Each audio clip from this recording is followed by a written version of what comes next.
A castle is not just a fortress. It is a world built of stone and fear. We see it as a symbol of power and romance, but its walls held not only great secrets, but also harsh realities. Life in a castle was far from a beautiful legend. It required constant vigilance, wit, and endurance. From food to health, from water to light, every little thing mattered, and every little thing was a challenge. What if I told you that in this world, even the most mundane things like going to the bathroom were a real test? That food supplies could be more dangerous than enemy catapults? And that hygiene was not a matter of comfort, but of survival? Watch the video to the end to find out what other mysteries and harsh facts were hidden behind the impenetrable walls of medieval English castles. It seems that in a castle full of rooms, there must be at least some privacy. But even in the most personal matters, there was none. Toilets, or wardrobes as they were called, were designed to minimize cleaning efforts. They were stone niches with holes that led directly outside into a moat or down a hillside. This was practical. Waste simply fell down and was washed away by the rain. But it was also a source of constant drafts and cold. Even in warm weather, sitting on such a throne was uncomfortable, and in winter it was simply unbearable. In addition, the wardrobes were one of the most vulnerable places in the castle. Enemies could use them as a weak link in the defense to get inside. All they had to do was get close to the wall, climb into the hole, and pull themselves up. The defenders had to constantly monitor these places, and in case of a siege, they were often bricked up, depriving the inhabitants of even this dubious convenience. Inside the castle, the wardrobe was usually located in the thickness of the wall, next to the bedrooms of the lord and his family. But there were very few of them, and most of the castle's population, including servants and soldiers, used either primitive cesspools in the courtyard or simply went to remote corners. There was always a peculiar smell in the castle. It mixed with the smoke from the hearths, the aromas of food being prepared, and the musty smell of old clothes. Wardrobes were not a luxury, they were a necessity for survival, but they had their serious drawbacks. Few of us think about the fact that even the most basic bodily functions in a medieval castle were a real test of endurance. The lack of normal toilets, which were only available to a limited circle of nobility, forced most of the inhabitants of the fortress to resort to the most primitive and uncomfortable methods. Servants and soldiers, as well as anyone who did not belong to the lord's family, were forced to use wooden buckets, which were emptied once a day. These buckets stood in the corners of corridors or in common areas, making it extremely unpleasant to be there. The smell we mentioned earlier was an integral part of the castle's atmosphere. It permeated clothing, walls, and furniture. No incense could completely mask this heavy and acrid stench. In addition to the constant smell, people faced the problem of cleanliness. In the absence of toilet paper or its equivalents, a wide variety of materials were used for hygiene, from straw and moss to coarse fabric, or even just leaves if the season allowed. This created additional problems with cleanliness and complicated the already difficult living conditions. Even the most high-ranking ladies and knights who had access to wardrobes could not boast of any particular comfort. The constant cold wind blowing through the opening in the wall made visiting them a real feat. In winter, these niches could be covered with frost, and the stone seat was icy. This was not just an inconvenience, but a real threat to health. During periods of siege, when the castle was completely isolated, the situation became even worse. Supplies of clean water were limited and were not used for hygiene. The internal cesspools overflowed, and the only way to dispose of waste was either to wall it up or carry it outside the living quarters. This led to the spread of disease and made life within the walls almost unbearable. People lived in constant tension, knowing that even the simplest action could be dangerous. The constant struggle for survival, where even basic hygiene was in question, tempered their character. These wardrobes, which we now consider primitive, were the pinnacle of engineering at the time, but even they could not solve all the problems. They were a testament to how far medieval life was from our understanding of comfort. They were part of a daily routine that constantly reminded people of the harsh conditions. They were a symbol of a life where every step, every breath was a struggle. There was no room for weakness in this world. Everyone had to adapt to survive. All of this leads us to one question. What was more humiliating for a medieval person, enduring such cold in the toilet or not having access to one at all? Write your thoughts in the comments. The kitchen in a castle was the heart of the entire fortress. But this heart was dangerous. It was always located in a separate building or in a distant wing so that the entire castle would not burn down in case of a fire. It was a huge, dark, and smoke-filled room. The source of light and heat was a huge hearth on which several dishes could be cooked at the same time. The temperature in the kitchen could be very high, which contrasted with the rest of the rooms. But despite the heat, it was full of danger. Open fires, heavy cauldrons, sharp knives. All this made the cook's work extremely risky. The main tools were spits for roasting meat and cauldrons for soups and stews. And if you thought that the work of a cook was easy, you were wrong. The huge pieces of meat that had to be turned on the spit weighed dozens of kilograms. It was hard physical labor. Cooks often suffered burns and sometimes more serious injuries. The kitchen was also a place where you could get access to the freshest produce, but there were pitfalls here too. Food spoiled quickly. Vegetables and fruits grown in the garden were only available in summer. In winter, the diet consisted mainly of preserved meat and grains. Salt was an incredibly valuable commodity and was used for preservation. Pickles and smoked meats were the basis of the winter menu. Don't think that the food was varied. On the contrary, it was monotonous but high in calories to provide energy for hard work. The lack of spices and variety made it unpalatable, but food was a necessity. Every morning began with preparations for the meal, and this process did not stop for a minute. You may think that in such conditions, everything was governed only by necessity and survival. But in this world, even the way people washed had its own significance. But in addition to the physical hardship, the kitchen was ruled by a hierarchy no less strict than in the army. At the top was the head chef, or master of the kitchen, who reported directly to the castle manager. Below him was a whole staff of assistants, each with their own duties, from chopping wood and carrying water to cutting up game and cleaning vegetables. These positions were often passed down from generation to generation, and training began at an early age, so that by the time an apprentice became a full-fledged cook, he knew the kitchen like the back of his hand. However, even with such a high level of skill, mistakes were inevitable, and any slip-up could spell disaster. A burnt pie or spoiled meat could cost a cook his livelihood, and sometimes even his freedom, as food was a symbol of status and power. The castle kitchen was not just a place to prepare food, it was the center of social life. Rumors, news, and gossip flowed here. Disputes were settled and alliances were formed. The kitchen was the liveliest place in the castle. There was always something going on. The clanging of metal, the sizzling of meat, the loud voices of cooks shouting over each other. It was a constant, almost musical noise that penetrated every corner of the castle, reminding one of its living, beating heart. The cooks were often the most informed people in the castle, as they had to communicate with both the peasants who brought food and the soldiers who guarded the castle. This information was their secret weapon and sometimes their means of survival in the harsh conditions of castle life. It is important to understand that food in the castle was not just sustenance, it was a reflection of class divisions. The Lord's table was laden with exquisite dishes, roast, swan, venison, and game brought from distant forests. The commoners, however, had to content themselves with simple soup, porridge, and bread. This inequality was evident even in the quality of the food. The lords ate fresh meat, while the servants ate leftovers or preserved foods. Even in something as simple as food, the cruelty and injustice of feudal society was evident. However, despite all these differences, all the inhabitants of the castle, from the king to the lowliest servant, depended on the same fire and the same kitchen. It was a place where everyone met on equal terms, albeit at different levels. Despite all the risks and hardships, the people in castles managed not only to survive, but also to find their way. They created beauty from the simplest things, whether it was a masterfully sculpted dough figurine or an elaborately decorated dish for the royal table. But when we think about our own lives, how much do we appreciate what we have? And how much are we willing to risk to achieve something greater? And if our ancestors could work wonders in conditions of constant danger and deprivation, what are we capable of with all the benefits of the modern world at our disposal? There was no running water in the castle. Water was a precious and limited resource.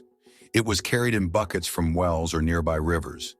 This was hard work, which was done by servants. Water was used for cooking, washing, and only in extreme cases for laundry. Washing oneself completely was a luxury. Instead, people simply wiped themselves with damp cloths. This was a rare occurrence because heating large amounts of water was very laborious. In bathrooms, if there were any, there were large wooden tubs, and the water in them was not changed for weeks. Cleanliness was a serious problem in the castle. The floors in the halls were stone and were rarely washed. Most often, they were simply swept. Even so, there was always a layer of dirt on the floor. The toilets, which led directly into the moat, did not solve the problem of odor and hygiene. Clothes were washed very rarely, as this required a lot of water and labor. Therefore, they were dirty. Many people wore the same clothes for weeks or even months. Despite this, people tried to keep themselves clean using whatever means they had at their disposal. They used ash, sand, special herbs, and incense to mask unpleasant odors. Nevertheless, there was always a distinctive smell in the air, which would be very unpleasant to us today. However, for people in the Middle Ages, this was normal. Castles were not just fortresses, they were large, dirty, and uncomfortable places to live. But if you wanted to survive, you had to adapt. Castle wells, despite their vital importance, were a source of constant risk. They could be poisoned by enemies or sewage could get into them, leading to outbreaks of disease. Therefore, they were carefully guarded. A castle well was not just a hole with water, but a strategically important object, the safety of which was the responsibility of the best warriors. However, even with such control, the water was not perfectly clean. It often contained impurities and microbes, which is why people in the Middle Ages drank a lot of wine and ale, as alcohol helped to disinfect the drink. However, this fact did not negate the fact that drinking water was a precious commodity and its supplies were constantly replenished. This task fell on the shoulders of servants, who, regardless of weather conditions, had to bring hundreds of buckets every day. When it came to personal hygiene, things were even more complicated. Baths, which were popular in ancient Rome, had almost disappeared in the Middle Ages. They were replaced by rare wiping and partial washing. Full bathing usually took place no more than once every few months, and even then, it was more of a ritual than a hygienic procedure. The water in a wooden tub placed in the middle of the bedroom was used by all members of the family. First, the lord of the castle washed, then his wife, followed by the children and servants. By the end of this process, the water was so dirty that waste was literally floating in it. This is where the expression, "throw the baby out with the bathwater" comes from, meaning to throw away something valuable along with something useless. Toilets, or outhouses as they were called at the time, were a separate problem. In most castles, they were holes in the wall with a wooden seat that led directly into a moat. Everything fell down into standing water, where it gradually decomposed. The smell from the pit was unbearable, especially in hot weather. Some castles had more advanced systems where waste was collected in special pits, which were then cleaned. But this was the exception rather than the rule. And despite all these contrivances, the castle was a place where foul odors were a constant companion. Even the royal chambers were not immune to this. The problem of cleanliness affected not only the rooms but also clothing. Wool and linen fabrics absorbed sweat and dirt, but were rarely washed. Instead, clothes were simply beaten in the street or aired out. Sometimes ash mixed with water was used to remove the most stubborn stains. However, this was a laborious process, and most people simply put up with the dirt. The clothes worn by knights and nobility were decorated with precious stones and embroidery, which made them virtually impossible to wash. Therefore, they were also worn until they literally fell apart. All this shows how much our ideas about hygiene have changed. And yet, despite all these horrors, people managed not only to survive, but also to find their own special medieval comfort in it. For them, it was normal. Smells, dirt, and no hot water were all part of their daily lives. Today, accustomed to hot showers, clean clothes, and fresh air, we can hardly imagine such a life. But it was precisely these difficulties and hardships that made them who they were. Resilient, resourceful, and unafraid of dirt. They built their castles, fought, loved, and died, paying no attention to what would be unbearable for us. Medicine in the castle was at a very low level. The doctors who worked there had limited knowledge. They used herbs and tinctures, but their capabilities were very modest. The main diseases that people suffered from were related to colds, poor nutrition, and lack of hygiene. There were no hospitals in the castle. The sick were treated right in their rooms. Often these were the same rooms where other people lived. Colds and anemia were common among the castle's inhabitants. Doctors used herbs to relieve symptoms, but they could not cure the disease itself. In the case of serious illnesses, the chances of recovery were slim. The lack of sterility made even simple procedures dangerous. Sometimes doctors resorted to bloodletting, which often led to a worsening of the condition. The problem with disease was widespread. Even in the richest castles, no one was immune. The castle was a large dormitory where people lived in cramped conditions. The constant cold and drafts that penetrated the walls took their toll. It was a constant struggle for survival. What do you think was the greatest challenge for medieval people? Cold, hunger, or disease? In fact, it was none of these. What was it? We will tell you more. Medicine in the Middle Ages was a mixture of superstition, folk knowledge, and ancient treatises, often misinterpreted. Doctors, called barbers' surgeons, were not only involved in hair cutting, but also in dental treatment, limb amputation, and cauterization of wounds. Their arsenal consisted of primitive instruments, and the concepts of asepsis and antisepsis were completely absent. Therefore, even a small cut could lead to blood poisoning and death. Diagnosis was based on the theory of humors, which stated that health depends on the balance of 4 fluids in the body: blood, phlegm, black bile, and yellow bile. Any ailment was considered the result of an imbalance, and treatment consisted of attempts to restore balance. For example, in the case of fever, in order to release excess hot blood, bloodletting was performed using leeches or incisions. Herbs and plants were used as medicines. Mint was used for stomach pains, chamomile for inflammation, and plantain for wound healing. Some healers believed in the power of amulets and talismans, others in magic. For example, to cure warts, they were rubbed with a frog, and to protect against the plague, people carried special amulets with them. And of course, religion played a big role in treatment. People prayed to saints, performed rituals, and made sacrifices, believing that illness was punishment for sins. In addition to diseases caused by poor living conditions, there were other, much more terrible ones. The plague, or Black Death, was a real scourge of the Middle Ages. Castles, with their dense population and lack of hygiene, became an ideal environment for the spread of epidemics. People did not know how the disease was transmitted and tried to save themselves by burning the bodies of the dead, fumigating rooms with herbs, and sometimes isolating entire villages. The lack of knowledge about microbes and viruses made the fight against epidemics futile. In addition to the plague, other diseases were also widespread in castles: typhus, dysentery, and cholera. All of them were associated with poor water and food quality. Children often died of infectious diseases at an early age, and only a few lived to old age. The average life expectancy was extremely low. If a person managed to live to the age of 40, they were considered a long-lived person. Living conditions in castles contributed to the spread of disease. Poor ventilation, lack of sunlight, and an abundance of rodents and insects. In cold and damp bedrooms, people slept under heavy blankets, often in the same bed with other family members, which also contributed to the spread of infection. Lice and fleas were common. The castle doctor was more of a comforter than a healer. His main task was to alleviate suffering, not to cure the sick.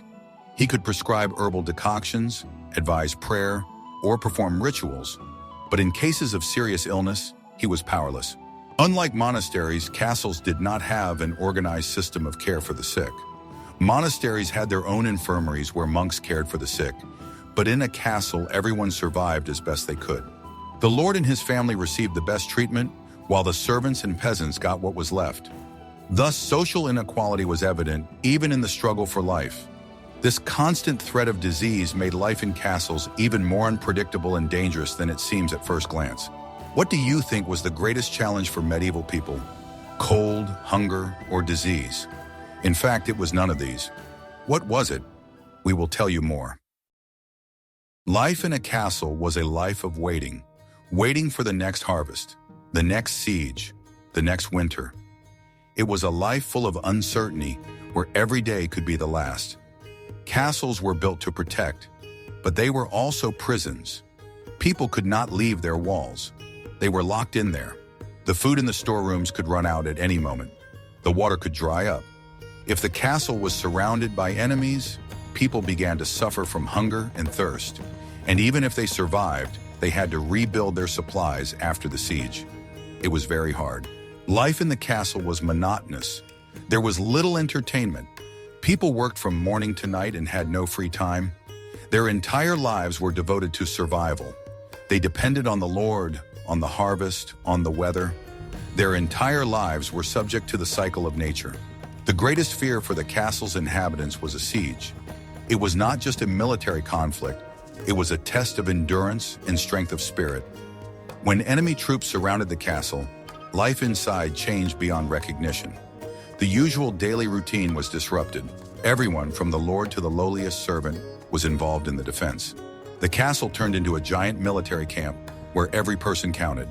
The fortress walls, which had seemed impenetrable, suddenly became the only barrier between life and death.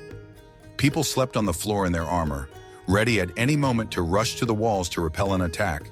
Food and water supplies were the most valuable resources during the siege. They were distributed with great care. Bread, salted meat, and a little cheese were the entire ration, which had to be divided among dozens, even hundreds of people. Hunger was a constant companion, and it was more dangerous than enemy arrows. People began to eat everything they could: dogs, cats, horses. When they ran out, they ate everything that grew around them: grass, roots. But even in such conditions, the main thing was not to give in to panic. The Lord had to remain calm and instill hope in his people. He was not just a military leader, but also a father who was responsible for the lives of everyone under his command. The wait in the castle was especially difficult when the enemy did not storm the castle but simply kept it under siege. In this case, there were no battles, no roar of siege engines, only silence and waiting. Slow, agonizing exhaustion. People looked out of the loopholes at the fields that had once fed them and saw the enemy burning their crops. It was even more cruel than a direct attack. It was psychological warfare aimed at breaking the will to resist. Every day was like the one before. Nothing happened, but fear grew like a snowball. However, life in the castle was not always so tense. In peacetime, people lived according to their own special schedule. Every day was like the one before: rising at dawn, praying, working, eating a meager lunch, working some more, and going to bed. Entertainment was very rare. Knights practiced combat, and the nobility spent their time hunting, participating in tournaments, and playing games. But for most people in the castle, there was nothing but work. They had no days off or vacations. They worked until they were exhausted. Their entire lives were governed by one law: survival. The castle was not only a fortress, but also a center of power. The Lord was an absolute ruler who decided the fate of his subjects. His decisions determined whether the next harvest would be good and whether there would be enough food for everyone. People lived in anticipation of his mercy and wrath. They had no right to vote and could not leave the castle without his permission. Their entire lives were subject to his will. It was a life of complete dependence, where people were not free citizens, but part of a huge, well-organized but cruel system. And in this system, every day was a new challenge. And yet, despite all these difficulties, people found the strength to live. They believed in God and in their destiny. They started families and had children. They lived despite the cold, hunger, disease, and constant fear. They were people who knew how to wait. They knew that after winter would come spring, and after siege would come peace. They knew that sooner or later their lives would return to normal, and this belief helped them survive all the hardships. So what was the greatest challenge for a medieval person? In fact, it was not the siege, hunger, or disease. The greatest challenge was loneliness. Within stone walls, far from large cities and trade routes, people were cut off from the rest of the world. They were left to their own devices, and only their inner strength helped them survive all the hardships. It was loneliness that made people think about their lives and their place in the world. The castle was not just a building, it was a social world built on a strict hierarchy. At the top was the Lord, at the bottom were the servants and soldiers. Everyone had their role in place. The Lord and his family lived in the most comfortable rooms, but even they were not immune to the cold and dirt. They had their own rooms, but even those were not warm enough. Servants and soldiers lived in common quarters. It was cold, cramped, and dark. They slept on straw mattresses, covered with old blankets. Their food was simple. They did the hardest work, carrying water, cleaning, and cooking. They were completely dependent on the Lord. Despite their differences, all the inhabitants of the castle were one community. They depended on each other. The Lord could not live without his servants and soldiers, and they could not live without his protection. The castle was a large family that went through all the hardships together. Everyone knew their place. The knights were second in command to the Lord. They were professional warriors who had dedicated their lives to defending the castle and its lands. Their status was higher than that of the common servants, but lower than that of the Lord. They had their own quarters, but lived in constant readiness for battle. Their lives were filled with training, hunting, and tournaments, which were not only entertainment, but also a way to hone their combat skills. The knights were loyal to their Lord, but their loyalty was not only based on their oath, but also on the possibility of receiving land and a title. Further down the hierarchy were the courtiers. These were servants who carried out the personal orders of the Lord and his family. They were more educated than ordinary servants and performed work that required a more subtle approach. This group included pages, squires, and ladies-in-waiting. Their lives were filled with intrigue and gossip. They constantly fought for the Lord's attention, as this gave them the opportunity to climb the social ladder. At the very bottom of the hierarchy were ordinary servants and soldiers. Their lives were the hardest and most monotonous. They lived in communal quarters, slept on the floor, and covered themselves with old blankets. Their food was simple: porridge, bread, and beer. They performed the dirtiest and hardest work, carrying water, cleaning stables, and preparing food. Their lives were completely dependent on the Lord, and they had no rights. Their only value was that they were part of a large system that ensured the safety and survival of the castle. Despite this division, the castle was a single organism. Everyone, from the Lord to the lowest servant, was dependent on each other. The Lord could not do without his soldiers, and the soldiers could not do without his orders. The servants could not live without the Lord, and the Lord could not live without their labor. It was an interdependent system that worked as long as everyone knew their place and fulfilled their duties. Any failure in this system could lead to disaster. This strict hierarchy was not just a whim, it was a necessity. In conditions of constant threat and uncertainty, order was the only way to survive. Everyone had to know their role and their place so that the castle could function as a whole. And although this may seem unfair to us, for the people of the Middle Ages, it was the norm. It was their life. This strict hierarchy certainly made sense. But here's the question. If a lord had to cook his own food, carry water, and clean the cesspool, would he look down on his servants so arrogantly? Watch the video to the end to find out the truth. There was no concept of personal space in a castle. Huge halls and rooms were shared. People slept, ate, and worked together. Even the Lord's chambers offered no privacy. Servants, guards, and guests were always present. Often, sleeping areas were simply separated by curtains or partitions. These were rooms within rooms. In this way, people tried to create at least some privacy, but even this was temporary. The lack of personal space created tension. People lived in cramped conditions, but at the same time, it helped them survive. It was warmer together. It was safer together. People united to fight the cold, hunger, and other problems. This constant crowding was not just an inconvenience, but a way of life. The long tables in the main hall were not just a place to eat, but also the center of social life, where everyone from the lord to the soldier ate together. At night, this same hall became a communal bedroom for most of the castle's inhabitants. People slept on the floor, covered with whatever they could find, which created a thermal cocoon, an effect where the crowded conditions helped maintain the temperature on cold nights. This collective way of life was part of a survival system where everyone depended on each other.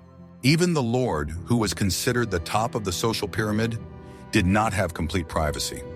His room, or rather his private quarters, was always open to the public. His squires, servants, family members, and guests who could arrive at any time were always there. In a medieval castle, doors were rarely locked. This was a sign of openness and trust, but for a modern person, it would be hell. The castle was like a large anthill, where everyone knew what was going on in each other's lives. Gossip and rumors spread like wildfire, and it was almost impossible to keep a secret. This lack of personal space also had psychological consequences. The constant presence of other people, noise and bustle created tension and could cause stress. People had no opportunity to be alone, relax, or think. This made them more dependent on the group and less inclined toward individualism. At the same time, it fostered a sense of mutual aid and solidarity. They shared their experiences, supported each other in difficult moments, and coped with problems together. In this world where every day could be their last, unity was the only way to survive. This lack of personal space ultimately made them stronger and more resilient. They learned to live in cramped quarters, find common ground with different people, and adapt to any conditions. They were part of a collective, and that was their main strength. They lived together, fought together, died together, and it was this sense of community that helped them survive in this harsh world. Life in the castle was not only hard, but also boring. There was little entertainment. For the nobility, there were feasts and hunting. In the great hall, they danced, listened to musicians and storytellers. But this was rare. For the most part, life was monotonous. For ordinary people, entertainment was even more modest. They played dice and cards, they told stories, they sang songs. This was what helped them forget their hardships. In winter, people gathered around the fireplace to warm up and socialize. Life in the castle was rhythmic. Day after day, the same thing. No entertainment, no novelty. It was a routine that helped them survive. But despite the apparent monotony, people found ways to fill their time. Leisure was closely linked to seasonal and religious holidays, which provided a respite from daily duties. On such days, fairs were held where one could see performances by magicians, jugglers, and puppeteers, as well as archery competitions and sword fights. These events brought together both the nobility and the common people, smoothing out social differences, at least for a short time. Tournaments held a special place in life, as they were not just entertainment, but also important social events. Knights from all over the region gathered to demonstrate their skills, while ladies and lords watched their valor from the stands. The winners were honored, and their names were passed from mouth to mouth. Such spectacles not only entertained, but also served to strengthen the authority of the ruler and demonstrate the power of his army. Tournaments were always accompanied by lavish feasts, where tables groaned with delicacies and wine flowed freely. In addition to organized events, people found joy in quieter pursuits. Reading was a privilege available only to a few, but those who could read could immerse themselves in the world of chivalric novels and heroic sagas. For the rest, oral traditions, ballads, and legends were a source of knowledge and entertainment. Storytellers were welcome guests in both the manor houses and the taverns, as they brought news from distant lands and tales of heroic deeds. Music also played an important role. Wandering minstrels with lutes and flutes entertained listeners, and simple peasants sang folk songs while working in the fields or gathering around the hearth. These moments of joy and communication, though rare, were vitally important. They helped people maintain hope and cope with difficulties, making their monotonous lives not so bleak after all. There was no electricity in the castle. The only sources of light were torches and candles. Torches were dangerous. They smoked and could cause fires.